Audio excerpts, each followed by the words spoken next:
Welcome everybody to this special webinar, Getting the Board on Board. It's so lovely to have you all watching.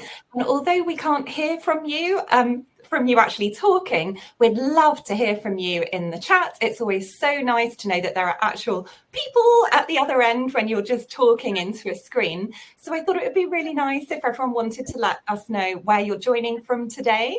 If you want to pop that in the chat, we would love to see that. I'm joining from a tiny little town called Banstead in Surrey, which is just outside of London. You would normally, if you attend one of these webinars or sessions normally, you would have the fabulous Kirsty Baggs-Morgan facilitating and talking to you. She is the founder of Evolving HR, the app and the community, and it's really her mission to make sure that HR professionals get all the support that they need. So we're very lucky that she set that up and invited us to run this today. She has drafted some questions for us to talk through as a panel that she thought were going to be particularly helpful for you.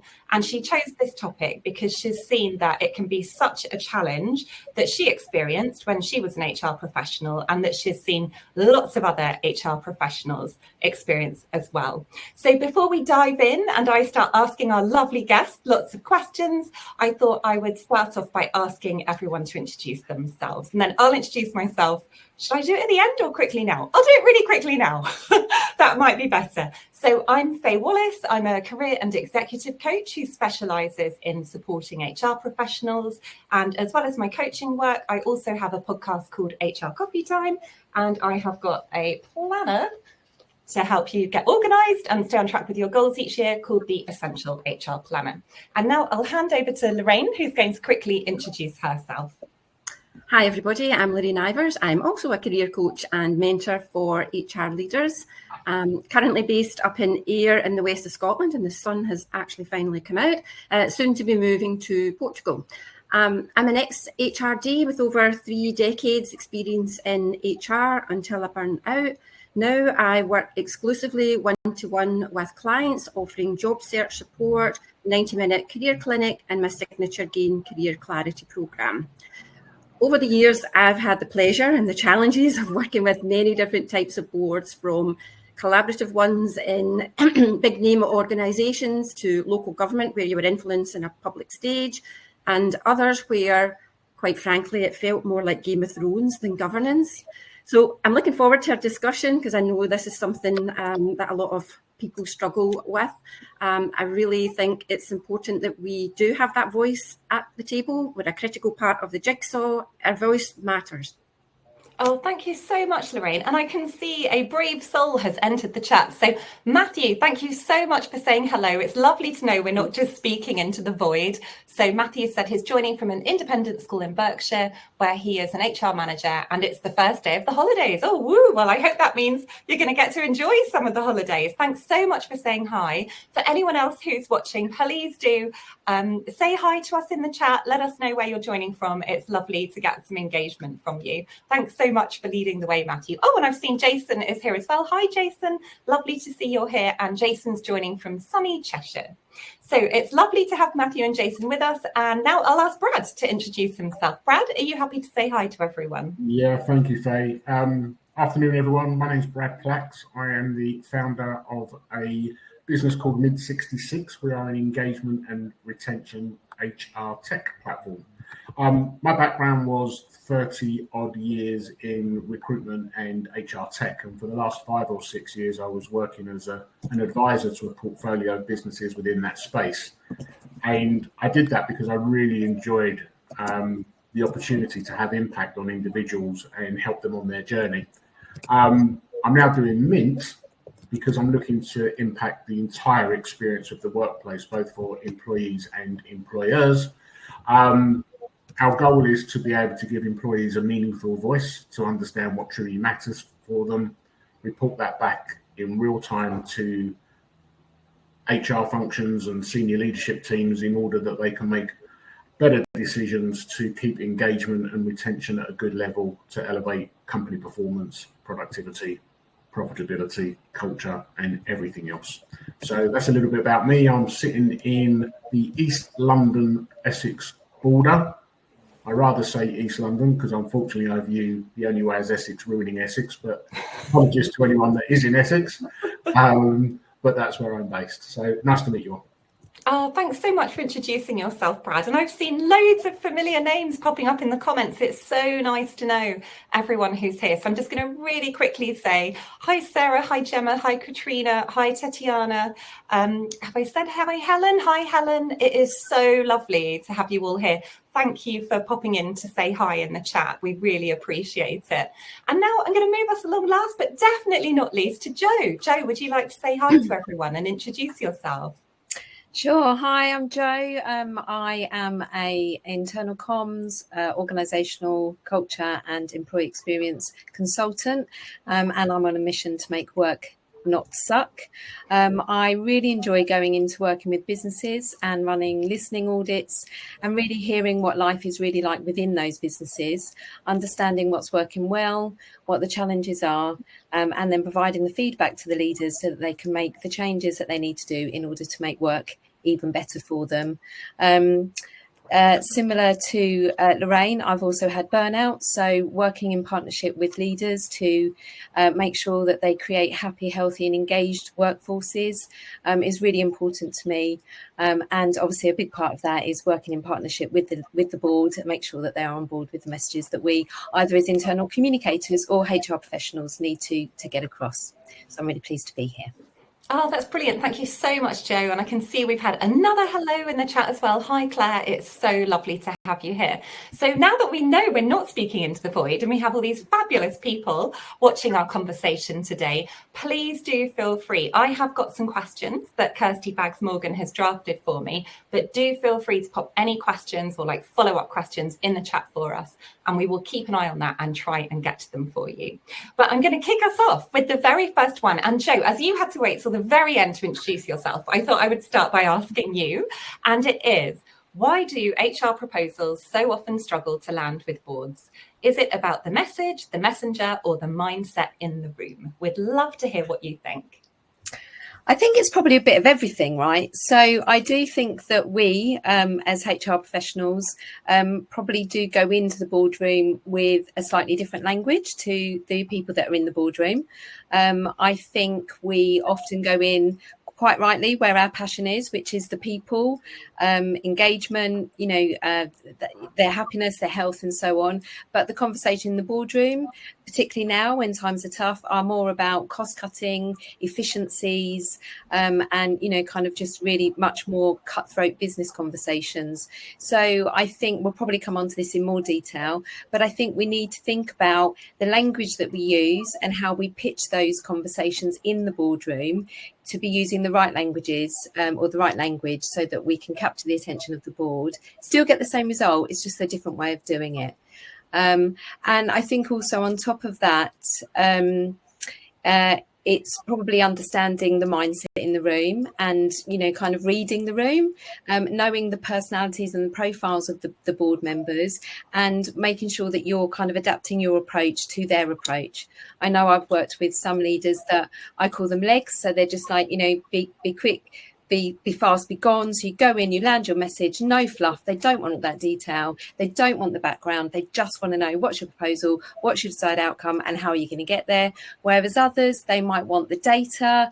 They're, very much data-led, so you have to work to them. Or with others, they do want to know the impact. So it's understanding your stakeholders and adapting your message and your pitch accordingly. Oh, brilliant. Well, it's wonderful to have you go first. Thanks so much, Jo. Lorraine, I could see you nodding enthusiastically when Jo first started talking. So I thought I'd ask you next if you wanted to chip in as well. To be honest, Jo's covered it. I'm just nodding along in agreement. It is actually all three of them. The only one I'd pick up on is about, the messenger. It really is about making sure that we've got that trust and credibility in the room, and we can do that by building our personal brand out with and in that boardroom, so that you are already going in not just as HR, the admin, the compliance. You're there as a real strategic partner if you've built that personal brand and built those relationships with those people, as Jo said. Oh, wonderful. Different. Mm-hmm.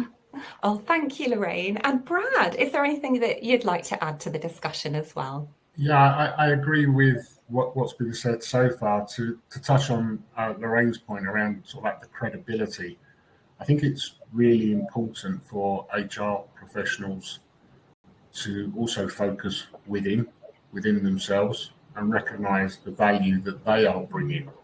And I think if you go into these meetings not to ask questions, but to achieve the outcome you want, it then comes down to the language that you use, and as we've already discussed, understanding the audience that you're talking to, that you're selling to. And I think if there's a better understanding of what the board's objectives are, you can play that back to them, knowing the outcomes that you can provide will give them that solution. They just need to hear it in a language that resonates with them, and it's understanding the personalities that sit around that table a little bit more. Yeah, we're all just nodding along to everything everyone says. It's nice to see none of us are saying, oh, no, that doesn't sound right. Thanks so much, Brad, for adding that. As far as that, I'm going to nod along to everyone as well and say I completely agree, kind of building on what you just mentioned, Brad, and also Lorraine. Lorraine, you were talking about visibility, and it just flashed up in my mind. I had one coaching client who told me that in meetings, she would just sit right back and almost be like this, completely withdrawn, where she just didn't feel confident in the meetings. And so actually a big part of it, if we're thinking of that visibility and that brand to begin with, was just about her actually looking more confident and thinking about her physical presence in the room as well. So I think there can also be tiny little things that you can do that give other people in the room confidence in you. And so to start with, we even just talked about the fact that she might sort of lean forward on her desk and put her hands together to show she's like listening intently and ready to contribute. So that was just a tiny thing that I thought I could add in. And really quickly, oh, sorry, go on. You've just made me think. So I had some coaching when I was kind of regularly going into the boardroom, and it just reminded me the power pose. So before I went in, like in the toilet or somewhere, I'd stand there with my superwoman power pose, and I'd stand in my own power, and I'd go in with that kind of confidence. And like you say, if you go in, if you reset your mindset before you go in, then you go in with a whole different air about you. And kind of, I think, you're taken differently and more seriously than if you go in kind of, with that voice in your head saying, oh, I don't really know if this is going to be accepted, and and that sort of stuff. So it's really standing in your confidence before you go in. Yeah, absolutely. Absolutely. Can I just add something there? You're just reminding me of a conversation I'm having with a client on this very topic. And what we did with her is we got her to wear her top hat. I don't know why top hat came up, but it did. So she puts her top hat on before she goes into these meetings. And actually what you're saying, Joe, about she actually puts her shoulder back and goes in with a different posture. And our last call there, she said to me, Lorraine, I don't need my top hat anymore. I've got this. And I thought, job done. I'm guessing this is a metaphorical, imaginary top hat, Lorraine, right? And of course, it's purple. There's a great TED talk by a lady called Amy Cuddy. Who talks about that power posing, and it really is well worth a watch because it's so simple. If you can get into that mindset, to your point, Joe, I think it can absolutely elevate your own self-worth. Yeah, it's great to have that pointed out. Now I'm wishing that I had that link ready to share, but people will be able to find it really quickly by just popping in Amy Cuddy TED Talk. And again, going back to something that you said, Joe, actually, about like reading the room and what are the different communication preferences and styles in there. And I love that expression of the person who's got legs, like you just need to go in, quickly tell them. For anyone listening who's thinking, well, I don't really know very much about different communication preferences and styles, if you've done insights at work or if you've done DISC, that can be phenomenally helpful. And there is a fantastic book that I'm going to forget the name of off the top of my head now. Oh yeah, Surrounded by Idiots. So I didn't read this for years because I hated the name. It sounded so negative. I thought, oh, I don't want to read this horrible book that's going to be wildly negative. But actually, it's fantastic. It explains those different profiles and the different ways that people prefer to be communicated with, and gives you lots of hints and tips as to how you can actually spot, is this a leader with legs, or is it someone who wants more detail, or is it someone who loves storytelling? So for anyone who is watching and thinks, oh, I'd love to know more about that, I would highly recommend that book. I promise it's not horrible at all. It's just a bit of a shocking title. But I better move us along. Oh my gosh, look, we've been chatting for ages and we've only covered one question. This is always the danger of doing anything with me. I could just chat to you all for absolutely ages. So the second question, moving us along, is what's one common trap HR professionals fall into when trying to sell an idea upwards? And we had a little chat about this question beforehand, actually. We all met as a group. And so we thought that it would be great for Lorraine and Joe to talk about this, but then also Brad has got quite a different take on this, where he has been there when HR professionals are trying to sell ideas to the board, and he hasn't been an HR professional.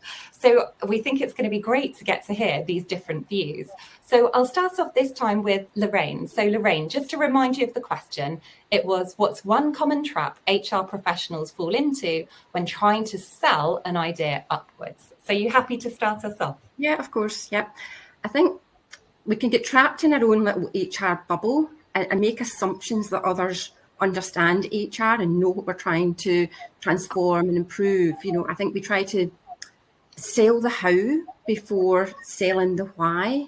You know, we can be guilty of spending hours crafting a solution. Hello, perfectionism. We know it's right. It makes perfect sense to us. You know, we walk into that meeting explaining the details of processes, of phases, platforms, costs, before anybody's actually bought into why it actually matters. So I think we need to take that step back and ask, what is the problem we're trying to solve here? And why does it matter to the people around this table? What does success look like for the organisation?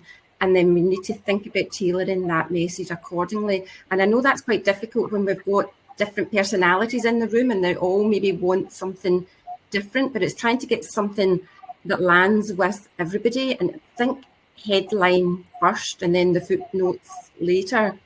And through my experiences, I went through different boards, I found that the more senior the audience, the less time they've got for that context setting.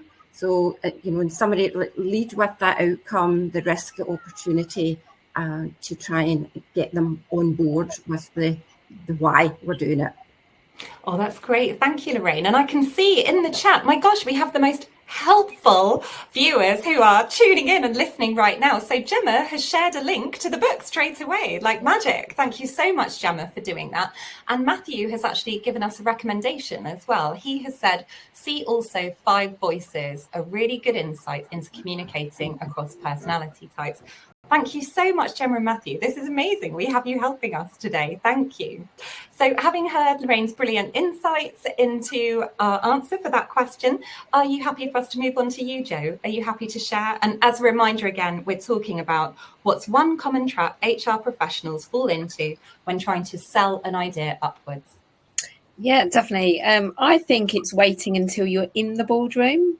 So what I found when I was dealing with the board is that I would kind of get the results I wanted by starting way before the board meeting. Mm-hmm. So I'd have the idea, the concept, I'd go and float it with all the different board members. I'd get their input. I'd ask them to help me craft it. That meant that I'd get all their different angles. I'd get the finance perspective. I'd get the HR perspective, or, the CEO, CTO's perspective. We would have talked it all through. So when we're in the boardroom, all we're really doing is just getting that tick, because I've gone with all of them individually and socialised the idea and got them to think about it, give me feedback, buy into it. So I think one of the biggest mistakes that people make is wait until the boardroom to land the whole thing and try, like to your point, Lorraine, try and get the whole thing across in that tiny little bit of time that you've got. Yeah. Use that time leading up to it, use it to help you craft your message, get the buy-in, and then see the board meeting really as the final sign-off as opposed to the start of the process. So it's all about the meeting before the meeting, or the meetings before the meeting.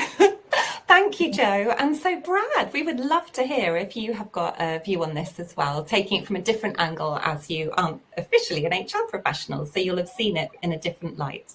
Absolutely. To touch on what Joe just said about prep before you going into the meeting, I think requalification during your role is so important in terms of understanding what issues the business has and what are the priorities of the board.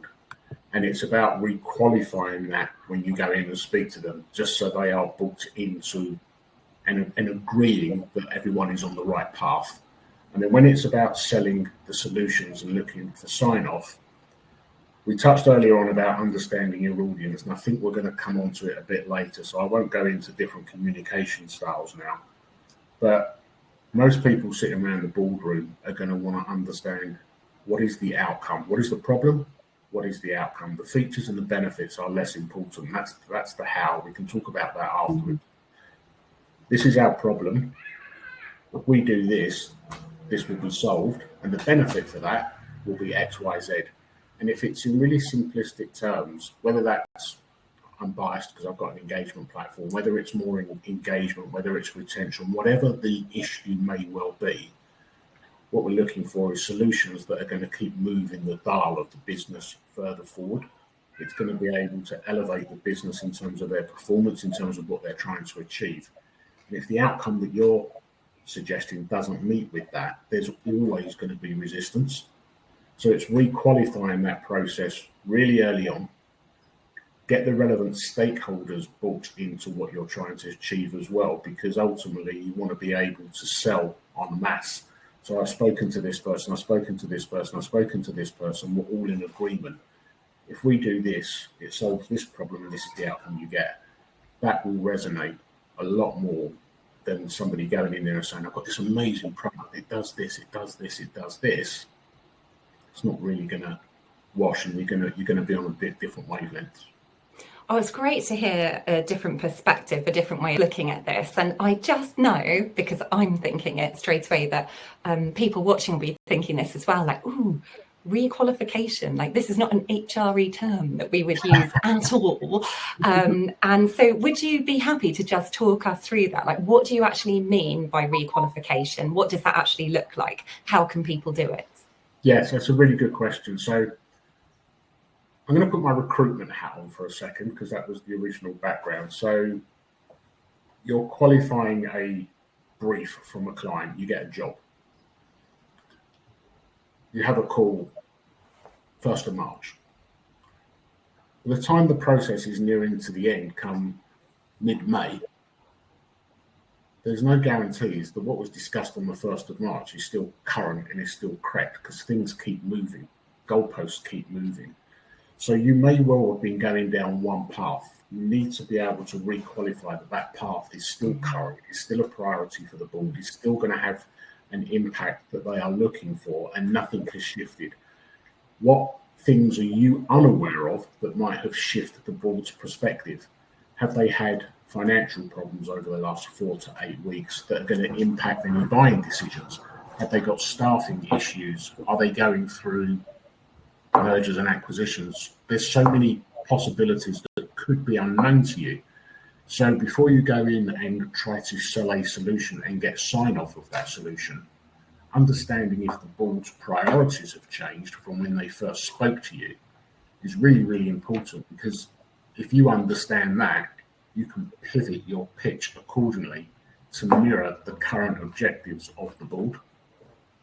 And what was said 6 weeks ago could be so different today. So I've always found, whether it's with salespeople or any profession, those that can continually requalify whatever they're involved with have always got up-to-date current information. I love how that builds beautifully on what Joe was saying earlier about the meetings before the meeting, because that's something you can absolutely be doing beforehand as well. And I like the idea that taking that approach of like pre-qualifying and checking in with what their needs are and what they know and what their priorities are, is that when you're having those pre-meetings, you're not just saying, this is my idea, it's great, will you be on board with it? You know, you really are taking a bit more of a holistic approach and getting their input into it as well. So thank you for letting me probe you on the pre-qualification part of it, Brad. That's brilliant. So the next question that Kirsty has drafted for us is, how can HR be seen as commercially credible without pretending to be finance in disguise. Did anyone want to go first with this rather than me pick on you? Oh, Brad's finger's gone up straight away. Okay, Brad, we'll go straight to you. I will do. I'll be quick on that. I think there's two things that spring to mind. So when you look at the tone of the question, how can HR be seen as credible without pretending to be finance in disguise? I go back to what we were saying earlier on about the self-worth. Why are you even thinking about being finance in disguise? Mm-hmm. Why is your head going in that direction? Would be one of the first questions I would challenge you guys on, because ultimately the company needs to be financially secure in order to make investment in whichever your proposal is. But it's all about your people. Every function of the business is all about people. Sales, finance, HR, marketing, the whole 9 yards. So I don't think it's about pretending to be finance in disguise. In terms of commercial credibility, and every question is morphing into similar answers, but in terms of commercial credibility, it's understanding where the business's priorities are and recognizing that rather than you just being siloed in your function, you are actually in the trenches with the business, because your department is just as important as the finance department, just as important as the sales department, just as important as the tech department. And if you separate it, you're already on the back foot, because you need to be working collectively as a unit, and each department should be collaborating in order to be getting the best results for the business. Excellent. So a passionate plea there for all of us to make sure we know our worth as a function, definitely, and what we're doing. Lorraine, are you happy to dive in next? Do you want me to read you the question again? No, it's absolutely fine. I agree with what you're saying, Brad. It's not about putting on that mask to pretend you're finance. It's about, building your own commercial credibility and being able to talk about the people function in that commercial basis. And you can only do that if you get under the skin of the organisation to understand all the different components, so that you are part of it, not just pitching up with your people element to it. So, you don't need to be absolutely fluent in every part of the financial accounts, but having that business credibility, understanding how your work impacts the business model. I can give you an example. I had a client, and she was given a bit of a nod by one of the board members. Look, you need to be more about the numbers. So she went completely to the finance in disguise. The chair actually said to her, I don't need you to be the FD. I need you to come and talk us through how the people function. So, you can try too hard. So I think absolutely, let's not pretend we're finance, we're HR, but we show up with that commercial acumen that gives us the credibility. Well, I'm impressed. She must have really nailed all of the figures for them to start thinking it's like she was being like the finance director. We thought that's what she was being asked to do. And actually, the chair took her aside and said, look, I've got an FD. I don't need you to be that. So you come with your strengths, Oh, great. Thank you, Lorraine. Jo, did you have anything you'd like to add to this? Well, yeah, to not repeat what we've talked about, which I do agree with, but to build on what you've said, Lorraine, and it's not so much about the commercial bit, but it is about building on your strengths. And I think in HR and internal comms, we're really bad at telling people how good we are and celebrating all the good things that we have done. And I think we should, whether it's however we do it, but we should remember to tell our leaders what we have delivered and how good we've done a job of anything that we've done, because I think that we need to, like people in other functions, let's say marketing and sales, just as an example, do a very good job of telling the business and their leaders how good they are at doing their jobs. And I think we should do the same. We should just make sure that when we do a good job, we let people know about it. I know myself personally, when I'm in internal comms, I love to be in the background. I love to put other people in the limelight. But in doing that, it's a learned behaviour to always downplay what I've achieved, whether I've organised events or, delivered huge campaigns in partnership with HR, or, you know, whatever it is. And we always kind of downplay that. And I think the more we kind of sit in that and tell people what we do, then the more we build credibility, maybe not the commercial credibility, maybe not, but it just builds on the conversation we've had about building our credibility all the time. Yeah, there's a strong visibility theme starting to come through here, isn't there? And as you were talking, actually, Brad, and you were saying like how important it is to properly understand the organisation, it made me think, on my podcast, HR Coffee Time, I have a new series at the moment, which is a series of interviews with chief people officers.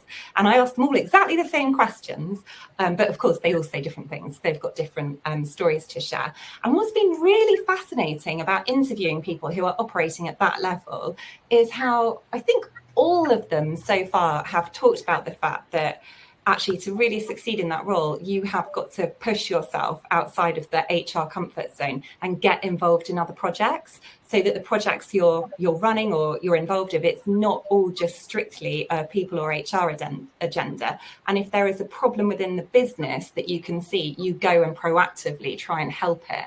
And that was just really, really interesting for me to hear this kind of theme come up again and again. And I think it really plays into what Brad was just saying about the credibility.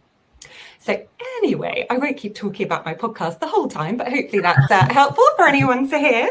So the next question to move us along to is about data. So let's talk data. How can HR use it well, not just to back things up, but to shape a narrative that actually speaks to the board's priorities? So, Jo, are you happy for me to ask you this one first? Or are you deep in thought mode? No, I'm just checking some notes that I'd made on it. I think it's really about knowing what they're looking for and using the data from all sources to back up what you're saying. I think we do a pretty poor job of going and finding the data that is available to us within the business and mining it and using it to our advantage. There's so much data, whether it's from exit interviews or from our engagement surveys, or, you know, from, I don't know, from IT, whatever they gather, that we either aren't aware of, or that we don't use, or that we shy away from using because there isn't a natural like energizer for us, or it's not our comfortable place. And so if it's not, then I think we need to find people in the business who can help us with understanding that data and then turning it into something that we can use to present to the board to help us with whatever it is that we want to land with them. So I think, finding our people in the business that can help us to understand the data, finding the data that's available to us and using it to feed into. So, and it's not the vanity metrics either, is it? So again, like I'm kind of HR and internal comms, and often, you know, kind of from an internal comms perspective, you can look at open rates of emails or click-through rates, or, you know, kind of comments on your intranet and Viva Engage and so on. But it's, where's the so what? That is, the vanity metrics aren't what we need. It's so that, you know, how have we changed behaviour? How have we increased understanding of that initiative? Or how have we driven change, you know, as a result of what we've done? So we've got to be more comfortable with really pushing that data and understanding it in order to kind of convey our messages better. So it's was it Lorraine who was saying about the importance of the so what and the why earlier on? It's coming through again. I feel like we could turn this into an article afterwards, couldn't we? It would have all these really important themes running through it. Brad, it's going to be so interesting to hear your take on this, because of course you create a tool that generates data. So I'd love to hear what advice you have for us. And again, just in case we've had anyone just join, I'll just remind us all of the question. It's, let's talk data. How can HR use it well, not just to back things up, but to shape a narrative that actually speaks to the board's priorities? So thanks for coming to me. I was smiling internally because I need to make sure I don't go into pitch mode as to why everyone should buy Mint 66. So I'll try to remain as objective as I can. So there's a few things. Number one, what solutions are you working with internally at the moment, and actually how useful are they for you? Because it's all very well understanding the data, but I actually think you want to be understanding quality data. And if you're only getting half stories, the data is actually going to be pointless. So again, and trying to be as objective as I can, we report our people data in real time. The amount of people I've spoken to where I hear, yeah, it takes 6 weeks, 8 weeks, sometimes longer to crunch the data to go through a very traditional, outdated satisfaction survey. And I'm thinking, how have you got that time to waste on crunching that data? Surely you should be focused on solutions, because in that scenario, by the time you address the problem, it's yesterday's news. There's more problems that have come up. So I think you want to be focused on quality data, and the data has to align with the objectives of the business, and also the problems you're encountering as a business. Are they stopping these business objectives being achieved? So, for example, retention is something that we focus on, and is a really big issue. If you can uncover why people have left, if you can uncover why there's disengagement, why you've got churn issues, ultimately you can focus on solutions to improve that, and the outcome is you solve the problem versus just trying to go straight to the problem. You've got to understand the journey to get to that and what the solutions are. So I think there's a balance between seeking data and getting bogged down in data that actually stops you doing your job. And it's the quality and it's the accessibility to that data that I think you guys require. And if you can highlight to whichever provider what you need, that's what you should be focused on, and that's the solution you should be bringing in-house. And then you don't get caught in that trap of just going through surveys and spreadsheets and everything else, because apart from it being numbingly boring, it doesn't actually focus on the solutions. So yeah, that would be my take. Well, where the title of this webinar or panel discussion, however we're phrasing it, is getting the board on board, I can imagine that many people watching right now, the first thing they're going to try and get the board on board with is making sure they can secure systems that give them strong enough quality data. So thank you, Brad. It's great to hear that perspective. And Lorraine, with all of your wealth of experience of being on boards, it will be great to hear from you as well as to what your take on all of this is. Yeah, I think back to what we were saying about, trying not to pitch up and look like we're the FD with data. I think it's important to, well, what you're saying, Brad, have quality data, but pitch it in the context of a story as well, rather than have people put pins in their eyes to keep awake because you're rocking up with, boring data. So yeah, very much craft a story around it. The data is the evidence within the story. So yeah, that's all I would add. And just something you said, Jo, as well, about if you're not comfortable with data and figures, buddy up with somebody who you can learn from. I mean, I would always go to internal comms and say, how do I make this land? How do we craft a story around that? If it was something about finance, I'd be off to the FD to say, right, how do I make this land? So it's about tapping into the other expertise to help you tell the story, to get your point across and let things land. Yeah, the storytelling is so important, isn't it? Rather than getting bogged down in the minutiae of the numbers. One thing I was thinking as you were all talking as well is, well, I am not naturally a data person at all. If you show me spreadsheets, I start like glazing over.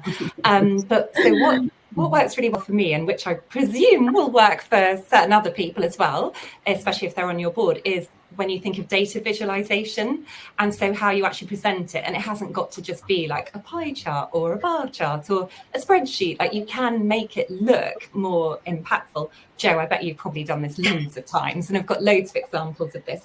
Even recently, I was watching Jamie Oliver. I know he's not in HR, but hopefully you'll bear with me with the story. He had a documentary on TV recently about trying to get more support and understanding for children with dyslexia in schools. And so he went to the government with his proposal, and in there he had like pictures of rows of little icons of people that you could see. So it was illustrations, and the number of children without dyslexia were portrayed just as like little people in one colour. Let's say they were coloured in black, and then the children, the proportion of children who had dyslexia were then displayed as people in a different colour. You can see instantly, like, oh my goodness, that's such a large proportion of the people that we're talking about now. And I think where we have these incredible AI tools, there are so many fantastic things that we can like put into them and say, I would like to be able to demonstrate the impact of this with a visual. What would you recommend? So if anyone on your board is like me and and likes to be able to see things in that way, I just thought that was something I would add to the conversation as well, and hope that it's helpful. So moving us along to our next question, it is all about hearing the word no. If the board says no, what next? How do you challenge effectively without being written off as difficult? So who should we start with? Lorraine, I feel like we haven't started with you for a little bit. Are you happy to go first? Absolutely happy to go with this. I've got an example I'm thinking about. So, you know, a no isn't always a no. Sometimes it's a not yet, not like that, or you just haven't convinced me properly yet. So I think, you know, our job is to decode that no and find another way in. So let me share my example. Years ago, I took a proposal to the board. Now, this was a board where you couldn't actually get access to everybody in advance. So there was an element of, okay, how is it going to land with the people that you can't run it past first off. So I took a proposal to implement a full HRIS system, all bells and whistles. I was all excited about it, what it can do, but it was a flat no. It was deemed too expensive, too much disruption to the organisation, too much change all at once. So I had to go away and repackage it. So I went back with a revised proposal and sorry, it sounded like I just lost everybody there. Oh, you're here, don't worry. You're here. Yeah. We're listening intently, Lorraine. That's why you can't hear us. We're hanging on your every word. It's suddenly silent. So what I did is proposed a pilot, and I found that offering a pilot as an early option quite often works. So I clearly laid out the risks of staying with our outdated legacy system, and I broke the thing down into much more manageable chunks and phased the rollout over 18 months. So the costs went over 2 years, which the board liked, and I broke it down into uploading all the data, then the payroll, then the recruitment, then the L&D. So taking that much more measured approach, listening to their objections, taking it back, repackaging it, showing them that you've actually listened to their concerns and come up with alternative solutions, that did the trick in this case. So what I would say is, if the board does say no, don't retreat, reframe, find a different way to show the value.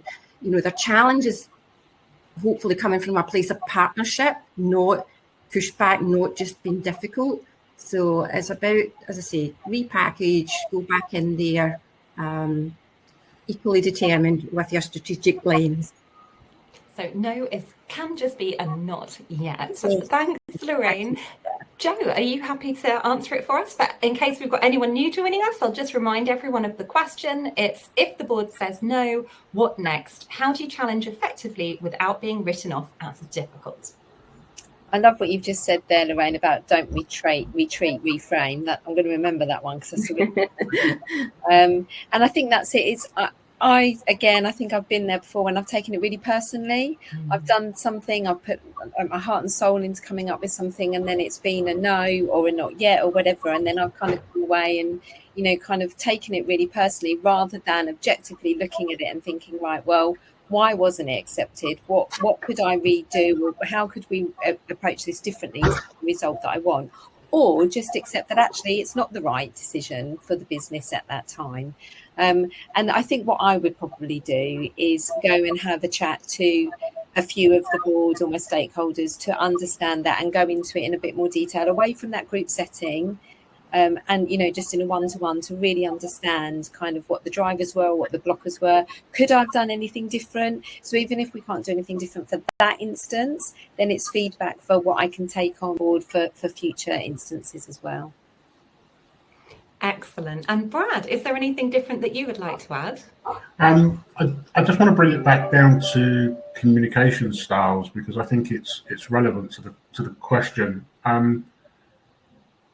If you try to examine why the board says no, can you look in the mirror first of all and ask, have you put it across in a way that's going to give you the outcome you want? And if you have, I love the concept that you guys have spoken about in terms of reframing it, but maybe sometimes you haven't, because maybe you've addressed it the wrong way. And what I mean by that is you've spoken in a certain way, but it's to the wrong person, so therefore they're not hearing it properly. I love rock music, but if you're going to play me an opera, I'm not going to like it, no matter whether it's the best piece of opera in the world. So there's a guy called Mark Murphy, he's a leadership expert that's worth looking up. He talks about 4 communication styles and says basically these primary communication styles are in all businesses. So you've got the analytical, intuitive, functional, and you've also got personal. So some people are going to be really empathetic. Some people are just going to be data driven. Some people are going to just want to, as we discussed earlier on, get straight to the point. If you articulate your pitch, for want of a better word, one way, but your audience receives information another way, the likelihood you're always going to get a no. So I think preparation for the meeting, understanding what's key, understanding how they like to receive data, understanding how they hear things. Yeah, are they emotional? Are they non-emotional? What do you need to do as an individual? You almost need to wear multiple hats, be a bit of a chameleon to go in there and navigate your personality type to mirror theirs. And if you can do that, I think it gives you more of a chance to achieve the outcome that you're looking for. But I absolutely agree that a no is only a no for today. It's not necessarily a no forever, and it's important to remember that. Thank you, Brad. I'll move us along to our next question, which is, what advice do you have for HR professionals who struggle with confidence or visibility in senior meetings?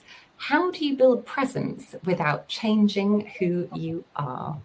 And so this is something that has been touched on a little bit already. We've already talked about the importance of confidence and visibility, but I know that there's loads more that everyone here can add to it.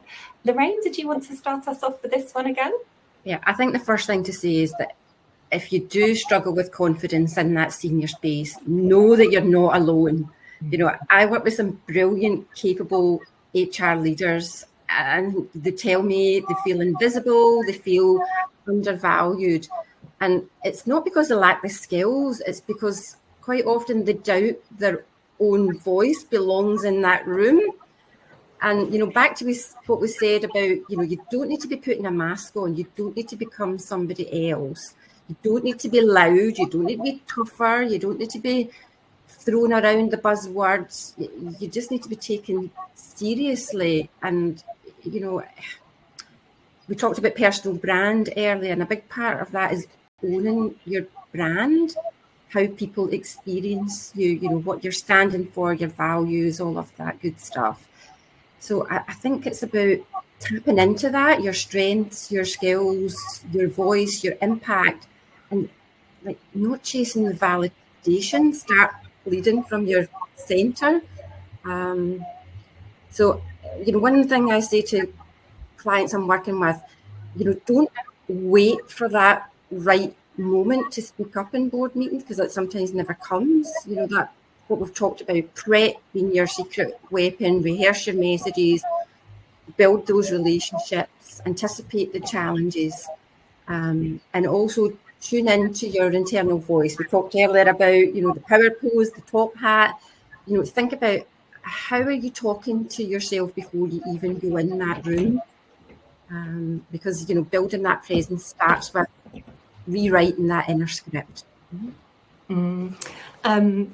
It all makes such a difference, doesn't it, that internal narrative? And I love what you were saying about, you know, trusting in yourself and having your own internal validation. I do think there's something here as well about actually seeking feedback. The other people in that room, they've put you there because they believe that you have a place there. And there's a real danger that we can become fearful of feedback, so we don't ever want to hear anything negative. We just want to hear that we're doing a good job. But when you were talking about brands, I've got a leadership brands activity, and actually for anyone who's watching now, if you would like a copy of it, I'll be happy to share it with you. Just let me know afterwards. And in it, it just is basically a list of different words, and they're all positive. And the idea is that you go through the list and you circle the words that you think represent you, your brand. So when we're talking about brands here, for anyone who's watching and isn't really familiar with the idea, I don't know if it was Jeff Bezos who said this or if it's just being credited for it wrongly by me, but it says your brand is what people say about you when you're not in a room. So you may feel like you're not confident on the inside and you may feel like you're not credible, but actually, when you've walked out the room, everyone goes, oh God, she's so confident and credible. But you don't know that unless you ask them for feedback. So the idea with doing a sort of leadership brand exercise is that you don't even need my activity, actually. You can literally say to people, what 5 positive words would you pick out to describe me and why? And I found that can just be so powerful for people to actually read back and see from everyone around them how they are perceived, because it often does not marry up with at all what's going on in their inner voice of like, oh my gosh, I'm going to trip up, or I don't know how to talk about data properly, or this is all a disaster. And it can just give you that real boost of confidence in realizing you're doing so much better than you actually think you are. So again, I need to stop saying at the end, I hope that's helpful, but I hope it is. But so moving along to another one of the panel, Jo, it'd be great to hear your thoughts about this.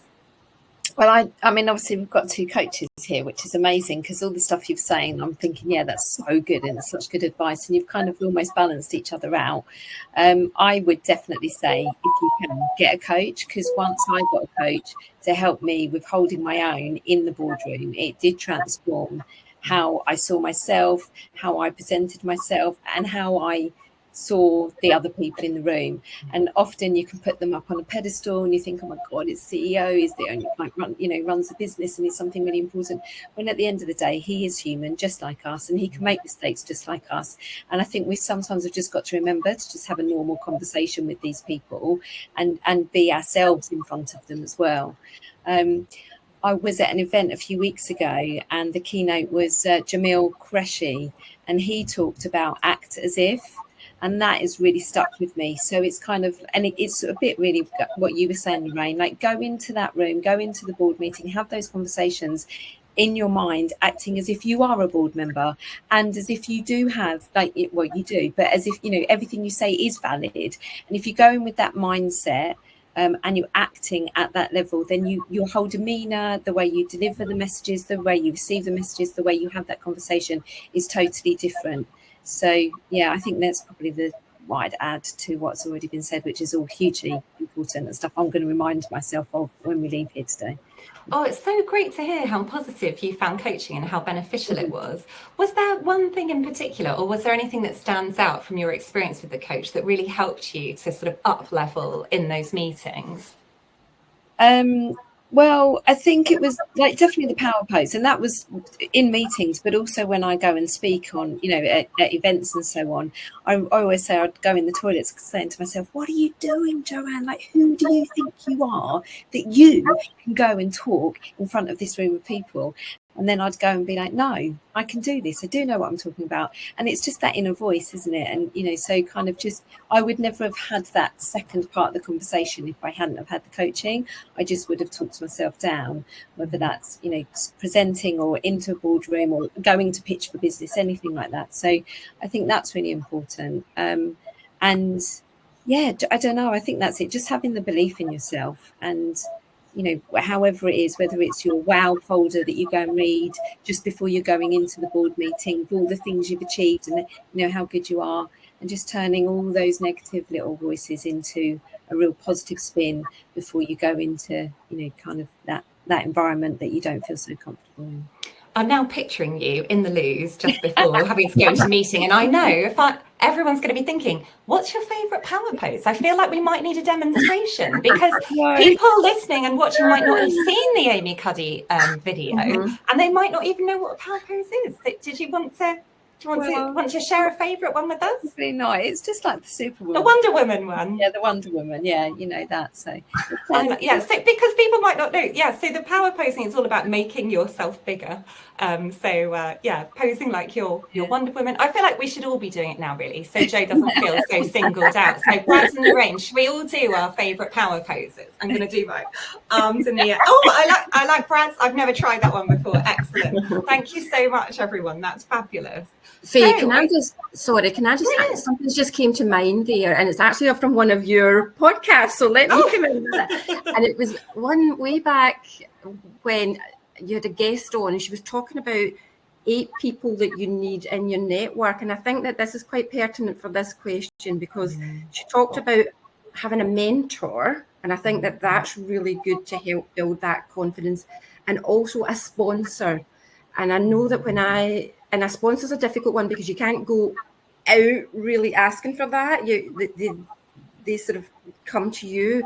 And I was really lucky in one of my roles in local government that I did get a sponsor who was a director in a different department.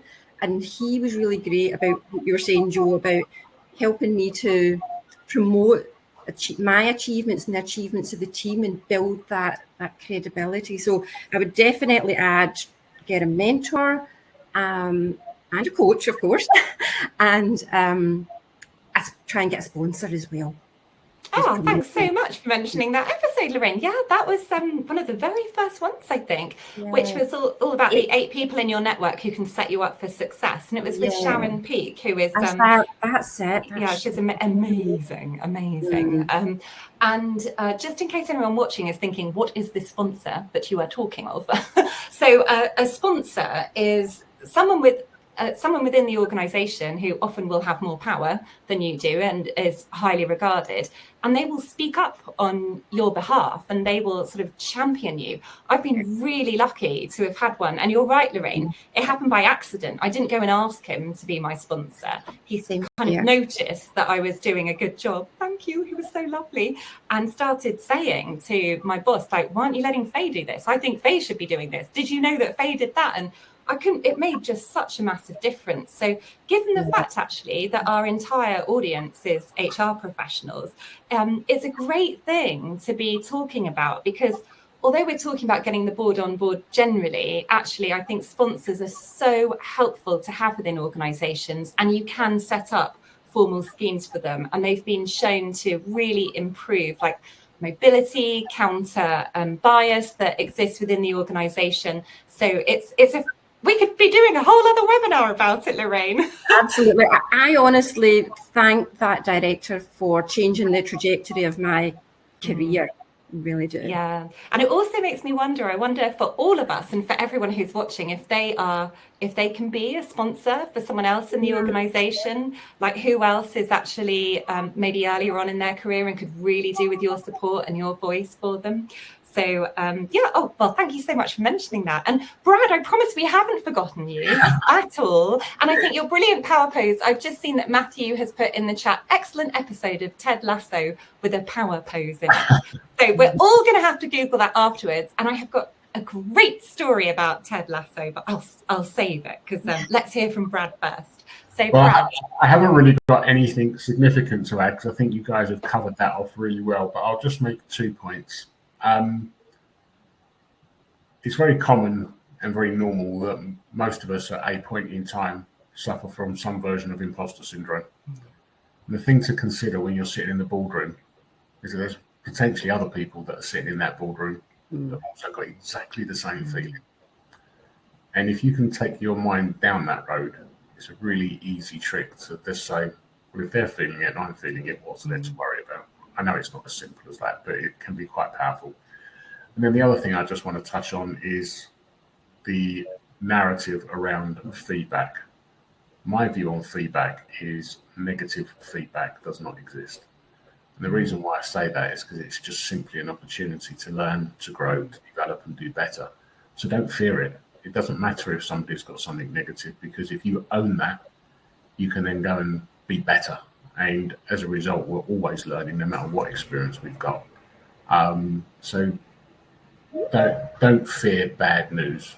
Welcome it, embrace it, learn from it, and then you realise that everyone else, no one's perfect, and it just really helps you get some comfort with yourself.